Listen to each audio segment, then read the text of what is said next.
Hello friends, आप सभी का स्वागत है इस चैनल में। इस वीडियो में हम शेर शाह सूरी से related important MCQ question cover करेंगे और इससे पहले मैं बाबर, हुमायूं और मेडिवल इंडिया के वेरियस टॉपिक पे भी कवर किया हूँ, तो आप उस लेक्चर को भी देख सकते हैं। मैं आई बटन और डिस्क्रिप्शन में लिख दे दूँगा। तो इस वीडियो में हम शेर शाह सूरी पर फोकस रखेंगे। तो चलिए शुरू करते हैं विदाउट टाइम वेस्टिंग। तो सबसे पहले हम सूर्य एम्पायर और सूर्य एम्पायर के फाउंडर शेर शाह सूरी के बारे में कुछ बेसिक जानते हैं। तो सूर्य एम्पायर का टाइम पीरियड देखें तो इसका टाइम पीरियड 1540 से 55 तक था। सूर्य एम्पायर का टाइम पीरियड 1540 से 55 तक था। तो मात्र ये भारत में 15 साल तक शासन किया था। सूर्य एम्पायर ये मात्र भारत में 15 साल तक शासन किया था। तो 1540 में बैटल ऑफ कनौज, या जिसे बैटल ऑफ बिलग्राम के नाम से जाना जाता है, तो इस बैटल में हुमायूं को पराजित करके भारत में सूर्य एम्पायर का स्थापना किया गया था। तो शेर शाह सूरी ये 1540 में बैटल ऑफ कनौज में हुमायूं को पराजित करके भारत में सूर्य एम्पायर का स्थापना किया था, जो सेकेंड अफगान एम्पायर था। तो इससे पहले लोधी डायनेस्टी भारत पर रूल किया था, जो एक अफगान एम्पायर था। उसके बाद सूर्य एम्पायर ये सेकेंड अफगान एम्पायर बना भारत में शासन करने वाला। और शेर शाह सूरी के बारे में देखें तो इसका टाइम पीरियड 1540 से 45 तक था। तो ये 1540 से 45 तक शासन किया था। तो इसके फादर का नाम हसन खान, जो एक सासाराम के जमींदार थे। तो ये हसन खान फादर थे शेर शाह सूरी के। तो ये एग्जाम क्वेश्चन पूछे गए, शेर शाह सूरी के फादर कौन थे, तो हसन खान। और शेर शाह सूरी का जन्म कब हुआ था, तो इसका जन्म 1472 या 1486। तो इसके जन्म को लेकर कोई कन्फर्मेशन नहीं है, क्योंकि हिस्टोरियन का अपना अपना ओपिनियन है। तो किसी का मानना है 1472 में और किसी का मानना है 1486 में इसका जन्म हुआ था। देन यहीं पे इसके बचपन का नाम देखें तो इसके बचपन का नाम फरीद खान था और ये सूर्य एम्पायर का फाउंडर था। और बहार खान लोहानी के द्वारा इसे शेर खान का उपाधि दिया गया था। तो बहार खान लोहानी के द्वारा इसे शेर खान का उपाधि दिया गया था और बहार खान लोहानी इसे अपने बेटे के लिए संरक्षक के रूप में नियुक्त किया था। तो इसे शेर खान का उपाधि क्यों दिया गया था, तो इसने एक शेर को मारा था। तो इसी से प्रसन्न होकर बहार खान लोहानी इसे शेर खान का उपाधि दिया था। तो इसे शेर शाह सूरी के नाम से भी जाना जाता और इसका बचपन का नाम फरीद खान था और इसे बहार खान लोहानी के द्वारा शेर खान की उपाधि दिया गया था। तो ये तीनों नाम इंपॉर्टेंट है, एग्जाम क्वेश्चन पूछे जाते हैं। तो यहाँ से हम एमसी की फॉर्म में क्वेश्चन कवर करेंगे। तो first question is what was the childhood name of शेर शाह सूरी। शेर शाह सूरी का बचपन का नाम क्या था, तो option B the right answer है फरीद खान। फरीद खान ये शेर शाह सूरी का बचपन का नाम था। तो option B the right answer है फरीद खान। नेक्स्ट है from where did Farid Khan who later became Sher Shah Suri get his education. Farid Khan जो बाद में शेर शाह सूरी बनता है, तो ये अपनी एजुकेशन कहाँ से प्राप्त किया था।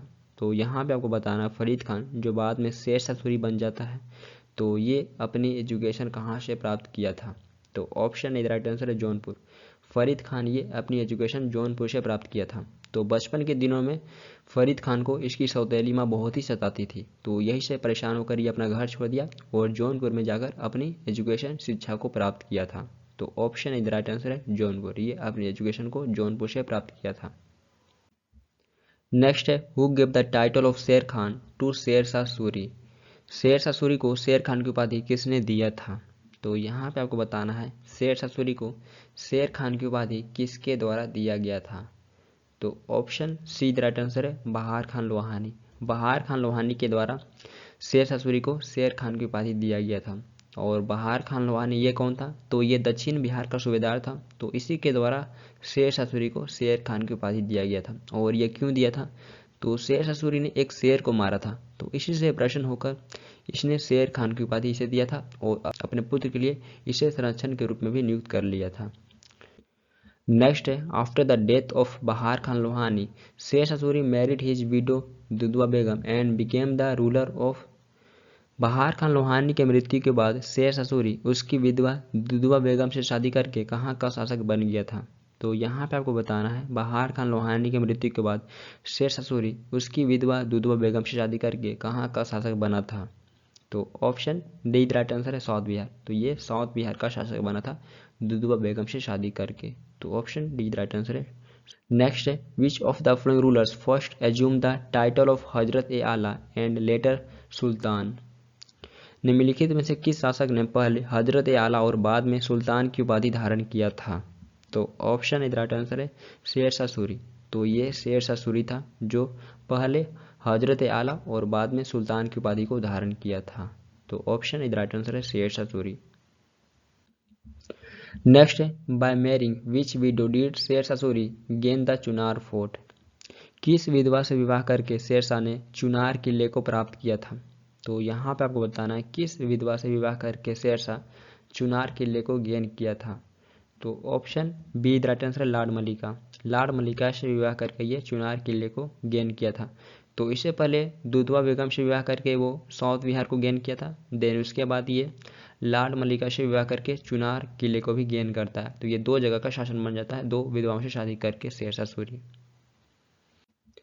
नेक्स्ट है when Humayun led the siege to the fort of Chunar in 1532 AD, who was the ruler of the fort at that time? जब हुमायूं ने 1532 में चुनार के किले का घेराबंदी किया तो उस समय किले के शासक कौन था? तो यहाँ पे आपको बताना है 1532 में हुमायूं के द्वारा जब चुनार के किले का घेराबंदी किया गया था तो उस समय किले का शासक कौन था? तो option C the right answer Sher Shah Suri. तो इस समय किले का शासक शेरशाह सूरी था। लेकिन यहाँ पे शेरशाह और हुमायूं के बीच में संधि हो जाता है और शेरशाह सूरी बंधक के रूप में अपने एक पुत्र को हुमायूं के पास भेज देता है। तो यहाँ पे इन दोनों के बीच में संधि हो गया था। लेकिन यहाँ से पूछ रहा है जब किले का घेरेबंदी किया गया था तो उस समय शासक कौन था? तो उस समय किले का शासक शेरशाह सूरी था, क्योंकि इससे पहले ये यहाँ की विधवा लॉर्ड मलिका से विवाह कर लिया था। नेक्स्ट है the battle of Chausa was fought between Sher Shah Suri and.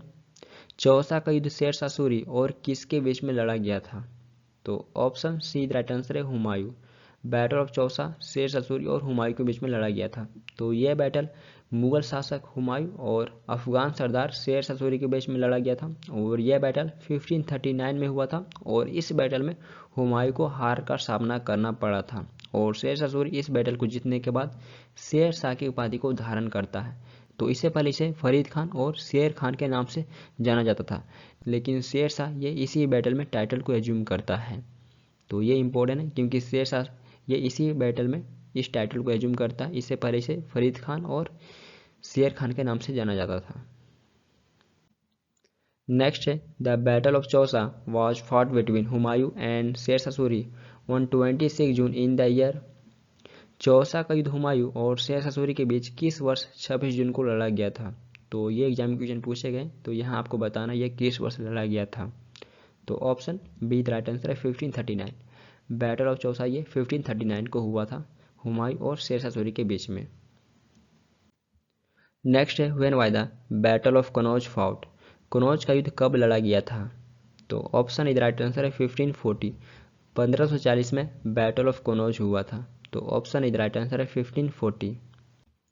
Next है between whom was the battle of Kannauj fought in 1540।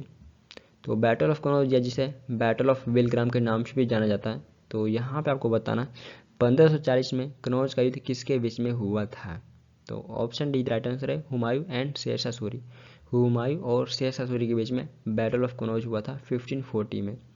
तो इस बैटल में शेरशाह सूरी के द्वारा हुमायूं को फिर से हार का सामना करना पड़ता है और इस हार के बाद ये भारत को छोड़ के सिंध वाले इलाका में भाग जाता है हुमायूं। तो इस बैटल के बाद शेरशाह सूरी के द्वारा दिल्ली पर सूरी एम्पायर का स्थापना किया जाता है जो सेकेंड अफगान एम्पायर बनता है। तो शेरशाह सूरी के द्वारा दिल्ली पर सूरी एम्पायर का स्थापना किया जाता है इस बैटल के बाद। तो यह एम्पायर 1540 से 55 तक शासन करेगा। तो इस बैटल के बाद दिल्ली पर सूरी एम्पायर का स्थापना हो जाता है और मुगल शासक जो हुमायूं था ये भारत को छोड़कर सिंध वाले इलाके में भाग जाता है। तो इससे पहले मैं हुमायूं पे भी कवर किया हूँ, तो आप उस लेक्चर को भी देख सकते हैं। नेक्स्ट है when did Sher Shah Suri attack Raisen. Sher Shah Suri ने रायसीन पर कब आक्रमण किया था? तो option B the right answer है 1543। 1543 में शेरशाह सूरी के द्वारा रायसीन पर आक्रमण किया गया था और यहाँ के राजा कौन थे? तो यहाँ के राजा पूर्णमल थे। उस समय राजा पूर्णमल थे और इस आक्रमण को शेरशाह सूरी छल कपट से ही जीता था। तो इस आक्रमण को ये छल कपट से जीता था। नेक्स्ट है when did Sher Shah Suri attack Marwar. Sher Shah Suri ने मारवाड़ पर कब आक्रमण किया था? तो option B the right answer है 1544। 1544 में शेरशाह सूरी के द्वारा मारवाड़ पर आक्रमण किया गया था और इस युद्ध को भी जीतने के लिए इसने कूटनीति का सहारा लिया था।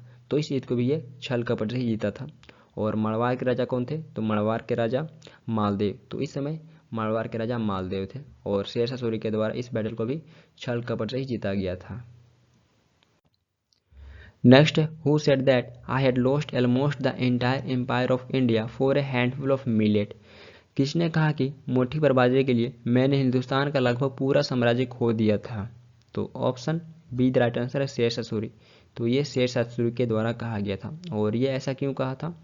तो ये मारवाड़ के युद्ध में राजपूतों के शौर्य या पराक्रम से इतना प्रभावित हुआ कि उसने कहा मैं मुट्ठी भर बाजरे के लिए लगभग पूरे हिंदुस्तान का साम्राज्य खो चुका था, क्योंकि एक छोटे से राज्य के लिए पूरे भारत के साम्राज्य को खो चुका था। तो इसलिए ये राजपूतों के शौर्य या पराक्रम को तारीफ करते हुए ऐसा कहा था। नेक्स्ट है which was the last expedition of Sher Shah. Sher Shah का अंतिम अभियान कौन सा था? तो यहाँ पे आपको बताना ऑप्शन में से कौन सा शेरशाह का अंतिम अभियान था। तो option D the right answer है कालिंजर। कालिंजर ये शेरशाह का अंतिम अभियान था। तो 1545 में ये चंदेल राजपूतों के खिलाफ लड़ते हुए कालिंजर फोर्ट का घेराबंदी करता है और यहीं पर उक्का नामक अग्नियस्त्र चलने के दौरान ये बुरी तरह से घायल हो जाता है।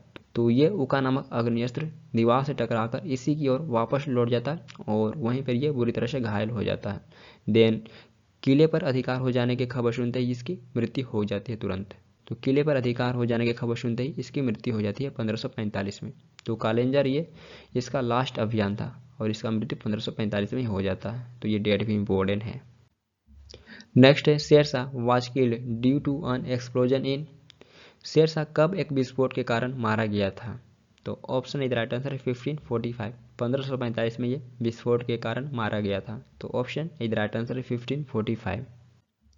नेक्स्ट है after the death of Sher Shah Suri who became the next successor of Sur empire.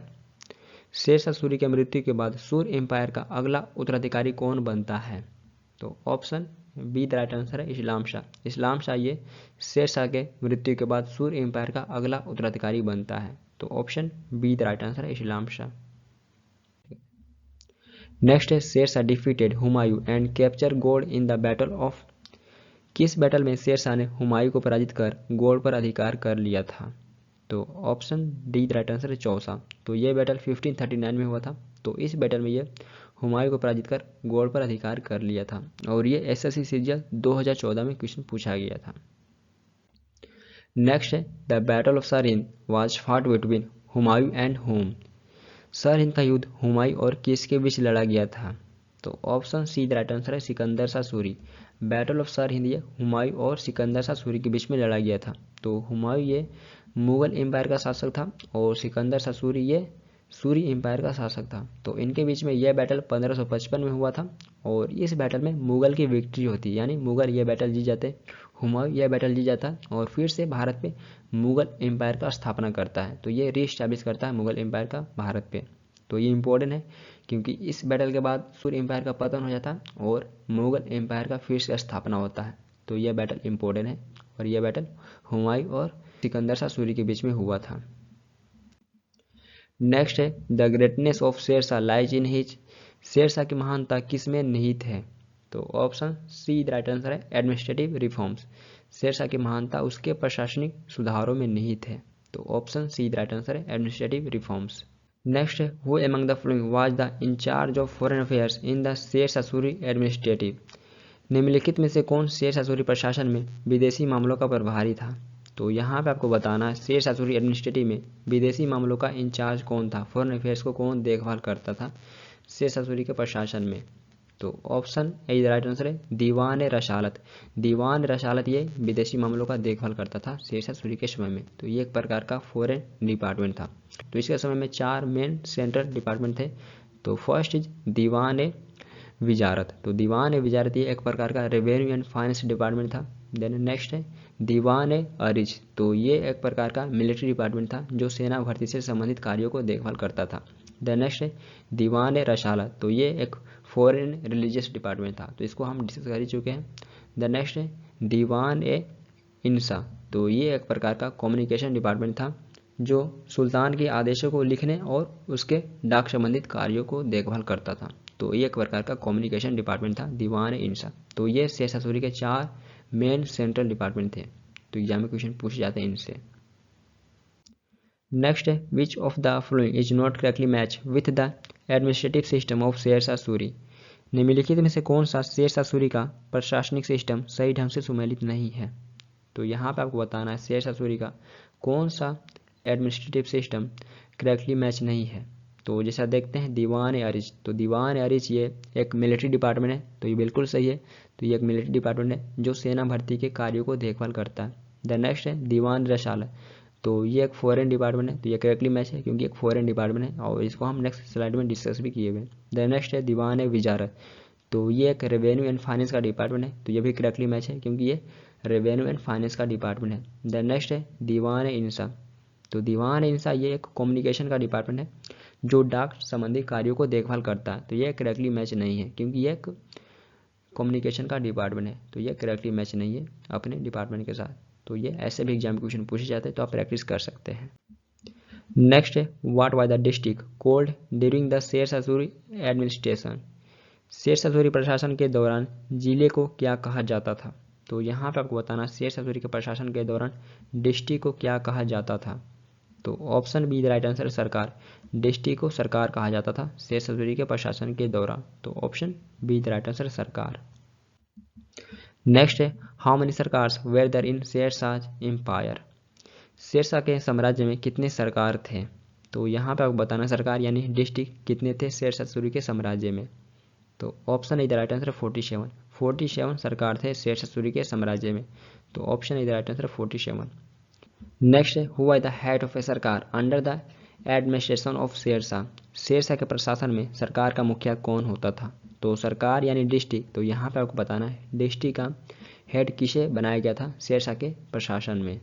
तो ऑप्शन सी राइट आंसर है both A and B, sikdar sikdaran और मुंसिफ है मुंसिफन, तो ये दोनों हेड थे शेरशाह के प्रशासन में सरकार के यानी डिस्ट्रिक्ट।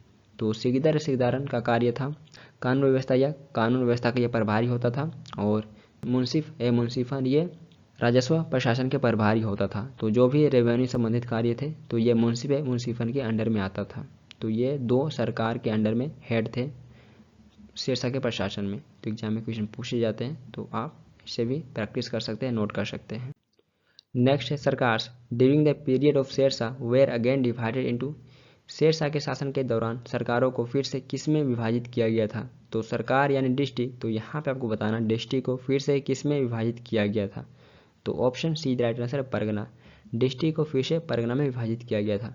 तो परगना इसे कई गांवों को मिलाकर बनाया जाता था। तो प्रेजेंट डे में जो पंचायत या ब्लॉक होते हैं जिसमें कई गांव होते हैं, तो उसी प्रकार उस समय कई गांवों को मिलाकर एक परगना बनाया जाता था।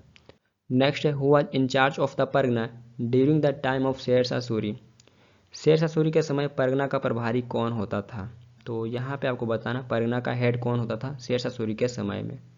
तो ऑप्शन डी राइट आंसर है all of these, karkun, sikdar and अमीन या जिसे मुंसिफ कहा जाता, तो ये तीनों हेड होते थे परगना के शेरशाह सूरी के समय में। तो कारकुन का काम था अकाउंटिंग लेखाकार का, और सिकदार का काम था पुलिस प्रमुख जो शांति व्यवस्था को बनाए रखता था। देन अमीन या मुंसिफ इसका काम था भू राजस्व का आकलन और एकत्रण करना, लैंड रेवेन्यू का आकलन और एकत्रण करना, ये अमीन या मुंसिफ का काम था। तो ये तीनों मुखिया या हेड होते थे परगना का शेरशाह सूरी के समय में।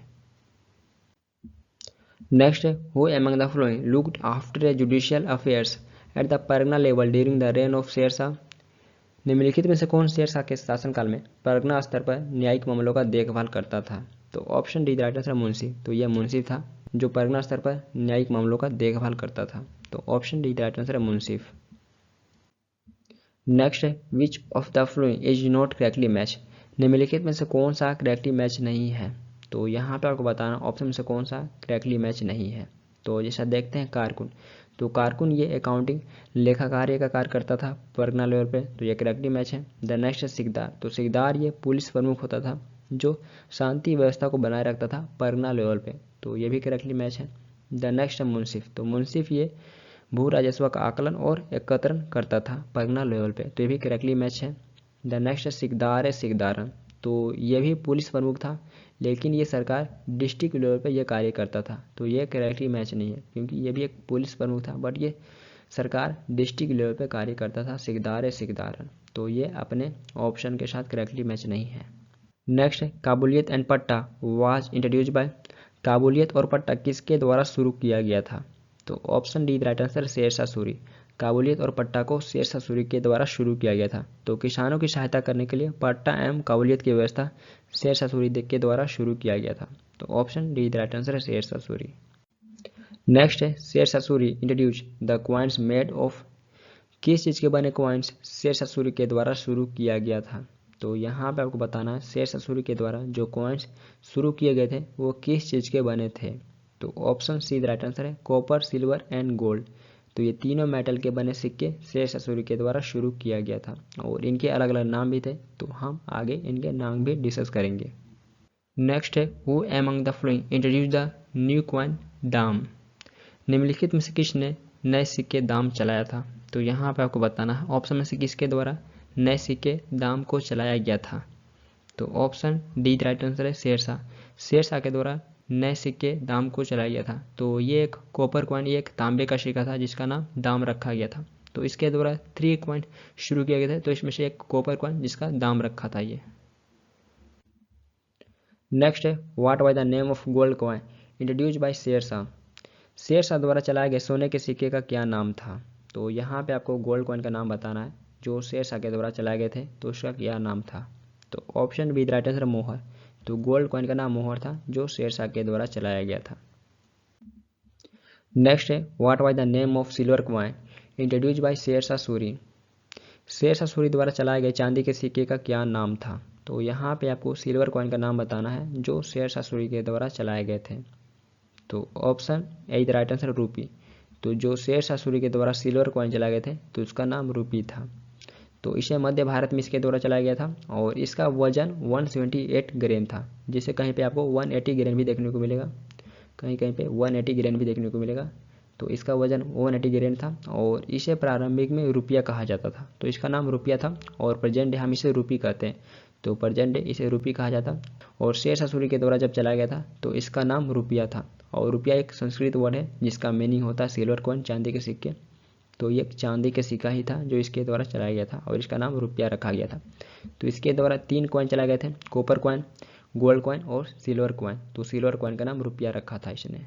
नेक्स्ट है which Indian king issue a silver coin and term it as rupiya in the 16th century, 16वीं शताब्दी में किस भारतीय राजा ने चांदी का सिक्का जारी किया और इसे रुपया नाम दिया था।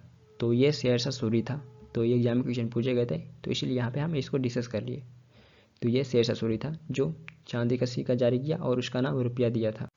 नेक्स्ट है whose administrative model was flow by the Mughal ruler Akbar, किसके प्रशासन मॉडल का अनुसरण मुगल बादशाह अकबर ने किया था।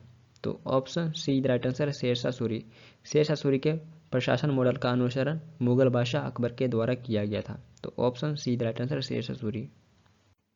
नेक्स्ट है शेरशाह वाज ब्यूरियड एट, शेरशाह को कहाँ दफनाया गया था। तो ऑप्शन सी राइट आंसर है सासाराम, सासाराम में इसे दफनाया गया था। तो इसका मृत्यु 1545 में हो गया था और इसे सासाराम जो आपको बिहार में देखने को मिलेगा, तो यहाँ पे इसे दफनाया गया था। नेक्स्ट है where is the mausoleum of Sher Shah, Sher Shah का मकबरा कहाँ स्थित है। तो ऑप्शन बी राइट आंसर है सासाराम, सासाराम ही इसका मकबरा स्थित है। तो ऑप्शन बी राइट आंसर है सासाराम। नेक्स्ट है who build the tomb of Sher Shah, Sher Shah का मकबरा किसने बनवाया था। तो ऑप्शन बी राइट आंसर है शेरशाह, शेरशाह का मकबरा खुद इसने अपने से बनवाया था। तो इसने अपने जीवन काल में ही अपने मकबरा का काम शुरू करवा दिया था। तो ये अपने मकबरा का निर्माण खुद से करवाया था। तो ऑप्शन बी राइट आंसर है। नेक्स्ट है who build the fort of Rohtasgarh, Rohtasgarh के किले का निर्माण किसने करवाया था।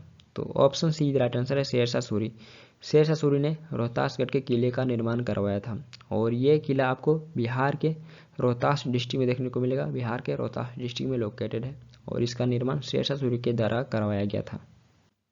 नेक्स्ट है who build the Qila e Kuhna mosque, Qila e Kuhna मस्जिद किसने बनवाया था। तो ऑप्शन ए राइट आंसर है शेरशाह, शेरशाह ने किला ए कुहना मॉस्क्यू को बनाया था। तो ऑप्शन ए राइट आंसर है शेरशाह। नेक्स्ट है where is Qila e Kuhna build by Sher Shah Suri situated, Sher Shah Suri द्वारा बनाया गया किला ए कुहना कहाँ स्थित है। तो ऑप्शन बी राइट आंसर है दिल्ली, किला ए कुहना ये दिल्ली में स्थित है जिसका निर्माण शेरशाह सूरी के द्वारा करवाया गया था। तो ऑप्शन बी राइट आंसर है दिल्ली, ये आपको दिल्ली में देखने को मिलेगा।